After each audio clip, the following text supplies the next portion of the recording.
Hello 12th class. Now we start the chapter aggregate demand, aggregate supply and related concept. Chapter number 7 in macroeconomics.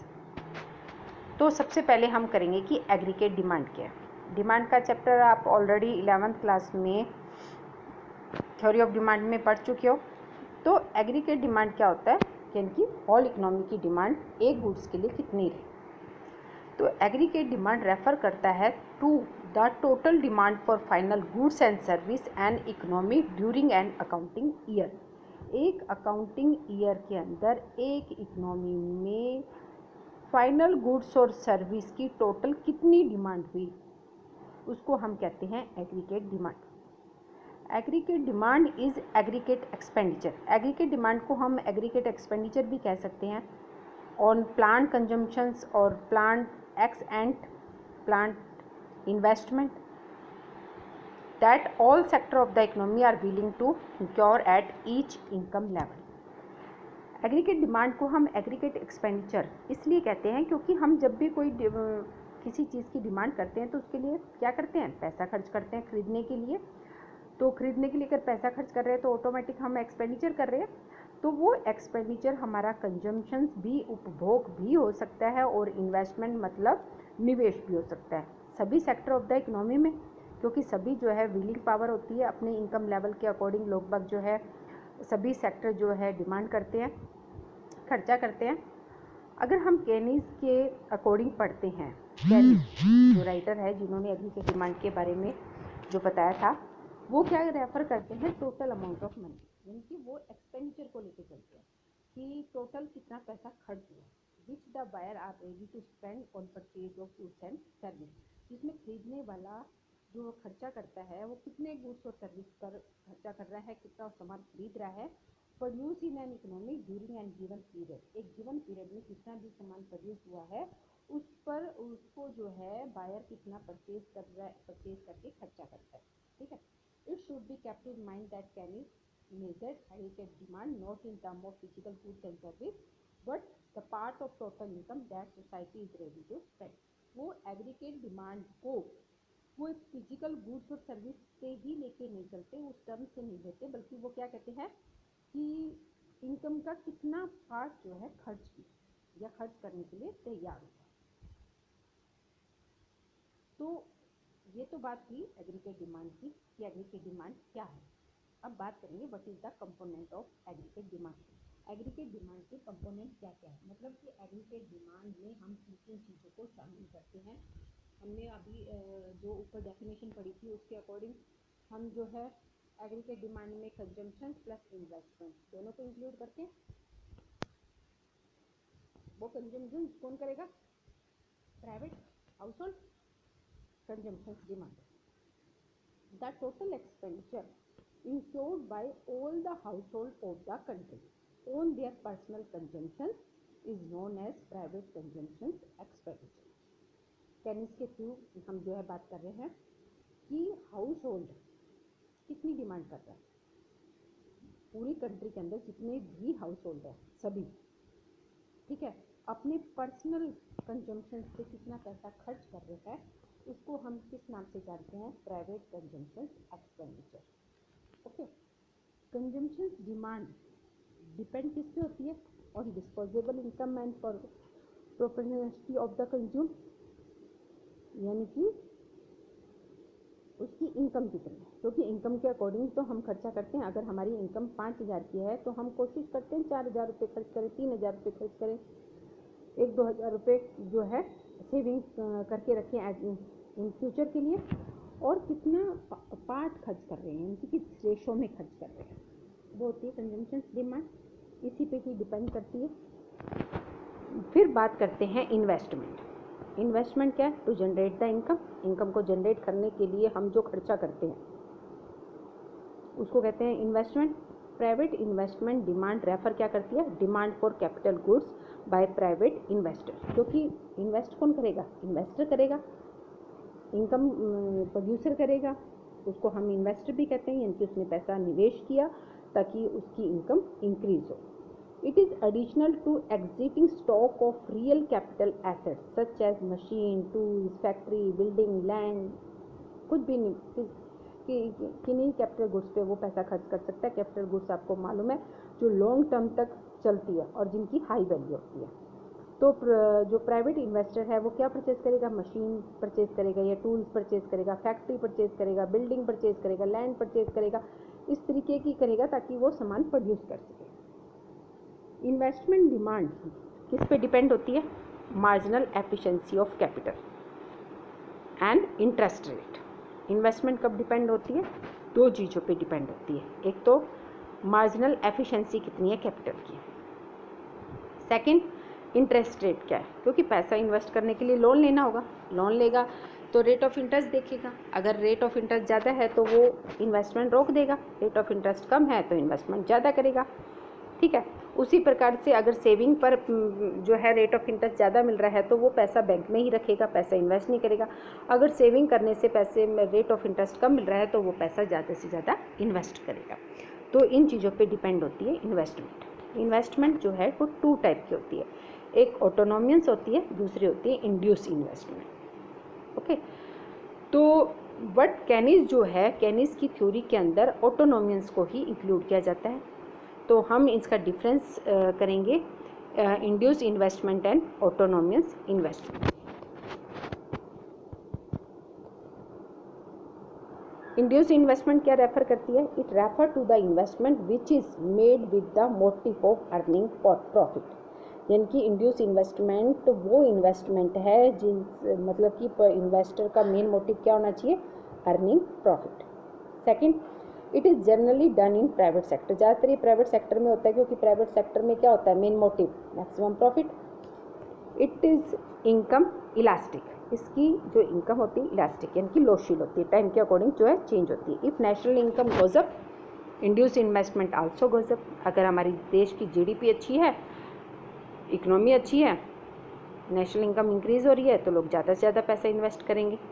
ठीक है, क्योंकि पैसा invest करेंगे तो क्या होगा, इंक्रीज़ इन एनवाई यानी कि नेशनल इनकम इंक्रीज़ होगी तो डिमांड इंक्रीज़ होगी, डिमांड इंक्रीज़ होगी तो लोग बहुत ज़्यादा पैसा इन्वेस्ट करेंगे। क्योंकि जब हम ज़्यादा से ज़्यादा सामान की डिमांड करते हैं, ज़्यादा से ज़्यादा परचेजिंग पावर हमारी जब इंक्रीज़ हो जाती है, यानी कि हमारी इनकम अच्छी है, इनकम अच्छी होगी तो हमें परचेजिंग पावर ज़्यादा होगी, परचेजिंग ज़्यादा होगी, पावर अगर इंक्रीज़ हो गई तो ऑटोमेटिक प्रोड्यूसर जो है ज़्यादा से ज़्यादा इन्वेस्ट करेगा, क्योंकि उसे मार्केट में सामान सेल करना है according to demand, based on demand, क्योंकि जितनी डिमांड होगी उसी के अकॉर्डिंग मार्केट में जो है पैसा होगा। इसीलिए it's curve is upward sloping, इसीलिए इसकी इन्वेस्टमेंट की जो कर्व होती है वो क्या होती है, पॉजिटिव स्लोप होता है। यानी कि जैसे जैसे नेशनल इनकम इंक्रीज़ होगी इन्वेस्टमेंट इंक्रीज़ होगी, क्योंकि नेशनल इनकम इंक्रीज़ का मतलब है अनएम्प्लॉयमेंट लेस देन, यानी कि बेरोज़गारी कम है और लोगों को रोज़गार मिला हुआ है, रोज़गार मिला हुआ है तो इनकम है, इनकम है तो परचेजिंग पावर ज़्यादा है, परचेजिंग पावर ज़्यादा है यानी कि डिमांड ज़्यादा है तो इन्वेस्टमेंट ज़्यादा होगी। परंतु ऑटोनोमियस इन्वेस्टमेंट क्या होती है, it refer to the investment which is made irrespective level of income, मतलब लेवल ऑफ इनकम के अकॉर्डिंग जो है ये इन्वेस्टमेंट इंक्रीज़ नहीं होती है। और ये ज़्यादातर कहाँ होती है, गवर्नमेंट सेक्टर में, क्योंकि गवर्नमेंट सेक्टर का जो मेन मोटिव होता है वो सोशल वेलफेयर होता है, नॉट मैक्सिमम प्रॉफिट। वो सामाजिक कल्याण पे ज़्यादा ध्यान देती है, चाहे इनकम कम हो या ज़्यादा हो, क्योंकि अगर इनकम लोगों की कम है तो सरकार क्या करेगी, इनकम को इंक्रीज़ करने के लिए सरकार जो है ज़्यादा से ज़्यादा पैसा इन्वेस्ट करेगी, जैसे रोड पर, हॉस्पिटल, स्कूल, इनमें पैसा इन्वेस्ट करेगी ताकि लोगों को रोज़गार मिले और जो है लोगों की परचेजिंग पावर इंक्रीज़ हो, लोगों की इनकम इंक्रीज़ हो। तो इसीलिए इस इन्वेस्टमेंट को क्या कहेंगे हम, ऑटोनोमियस इन्वेस्टमेंट। इसकी इनइलास्टिक होती है क्योंकि ये इफ़ेक्ट नहीं करती change in income level. The volume of autonomous investment is the same at the level of income. Income का लेवल चाहे कुछ भी हो सेम रहे, पर इन्वेस्टमेंट जो है उसी के अकॉर्डिंग सेम रहेगी। इसका इसीलिए इसकी कर्व कैसे होती है, पैरेलल टू एक्स एक्सिस यानी कि हॉरिजॉन्टल एक्सिस होती है। ठीक है, जबकि इंड्यूस इन्वेस्टमेंट की कैसी होगी, पॉजिटिव स्लोप होगी। तो ये है difference between induce investment and autonomous investment. अब बात करेंगे कि गवर्नमेंट डिमांड, क्योंकि गवर्नमेंट भी डिमांड करती है, ये भी कंपोनेंट है एग्रीगेट डिमांड का। Government demand for goods and service, it's curve is upward sloping, rises up to right. Government भी डिमांड करती है, इसीलिए इसका जो कर्व होती है वो अपवर्ड स्लोपिंग राइजेस होती है। अगर हम मॉडर्न इकोनॉमी की बात करते हैं तो government is an important buyer of goods and service. It is income inelastic. It is not affected by change in income level. The volume of autonomous investment same at level of income. It curve is straight line, horizontal axis होती है। Government demand may be an account of public needs for road, school, hospital, power, irrigation, for maintenance of law and order, for defense।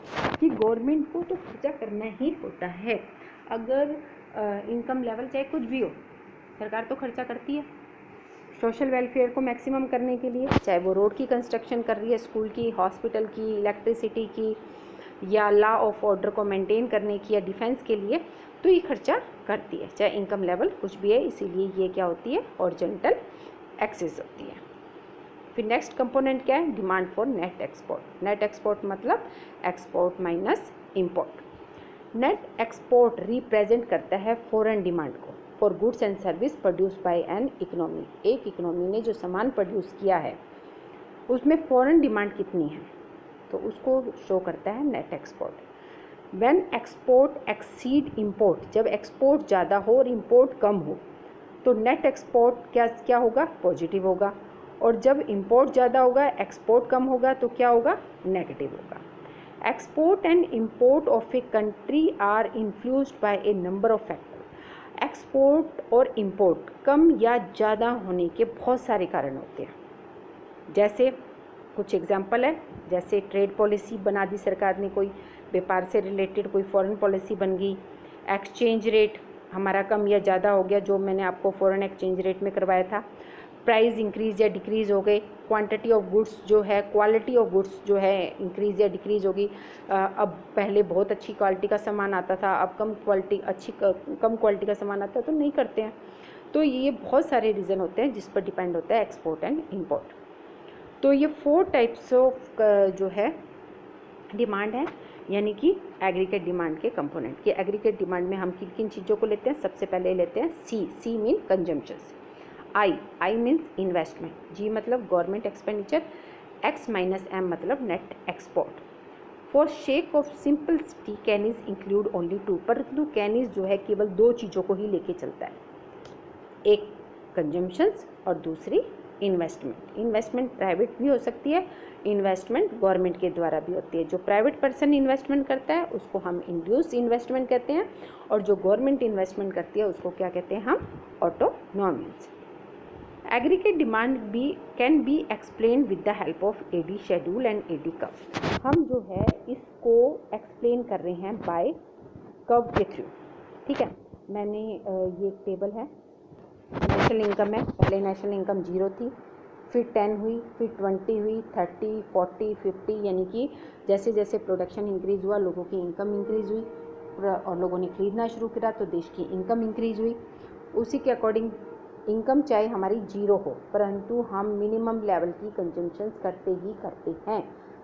ठीक है, किसी भी आदमी की income 0 हो परंतु वो मिनिमम कंजम्पशंस तो करेगा ही करेगा। इन्वेस्टमेंट को जो है हमने क्या रखा है, कांस्टेंट रखा है। ऑटोनोमियस इन्वेस्टमेंट जो है इनकम लेवल चाहे 0 हो चाहे 50 हो, हमारी ऑटोनोमियस यानी कि गवर्नमेंट की इन्वेस्टमेंट जो है कांस्टेंट है। कंजम्पशन जो है पहले 20 थी, फिर 25, फिर 30, 35, 40, 45। आपने देखा होगा कि इनकम लेवल जैसे जैसे इंक्रीज़ हो रही है हमारी कंजम्पशंस भी इंक्रीज़ हो रही है, परंतु एक लिमिट के बाद हमारी कंजम्पशन जो है इनकम से कम होती है। क्यों होती है, क्योंकि हर इंसान जो है जितनी उसकी इनकम होती है उस सारे पैसे को कभी भी खर्च नहीं करता, वो कुछ पैसा सेविंग करके रखता है फॉर फ्यूचर, क्योंकि फ्यूचर में कभी भी पैसों की ज़रूरत हो सकती है। इसलिए जब हम कंजम्पशन प्लस इन्वेस्टमेंट को जोड़ते हैं तो वो क्या बन जाती है, एग्रीगेट डिमांड। अब इन्वेस्टमेंट तो क्या है, ऑटोनोमियस इन्वेस्टमेंट हमने कांस्टेंट रखी है। कंजम्पशन 0 लेवल, इनकम जब 0 थी तो कंजम्पशन हमारी 20 थी, तो 20 से हमने स्टार्ट किया 45 तक हमारी ये कंजम्पशंस रही सी, ठीक है। उसके बाद इन्वेस्टमेंट जो है हमारी क्या है, सी ए डी क्या है, सी प्लस आई, यानी कि सी प्लस आई को जोड़िए, यानी कि जीरो जब थी तो हमारी सी प्लस आई एग्रीगेट डिमांड कितनी थी 40, तो 40 पे जाके रुकेगी।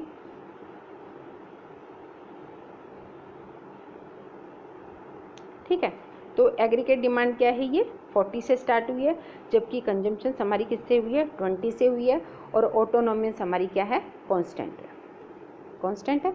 ठीक है, तो एक्स एक्सिस पे हम क्या लेंगे नेशनल इनकम, और वाई एक्सिस पे क्या लेंगे एग्रीगेट डिमांड। तो हमने अपने एग्रीगेट डिमांड को जो है शो बाय कर्व किया है। ओके, तो आज का आपका यही टॉपिक है aggregate demand. What do you mean by aggregate demand या aggregate expenditure according to Keynes, and write the component of aggregate demand, explain with diagram. तो आप इसको पहले ध्यान से सुने समझे, और उसके बाद इससे रिलेटेड नोट जो है अपने रजिस्टर में नोट करें।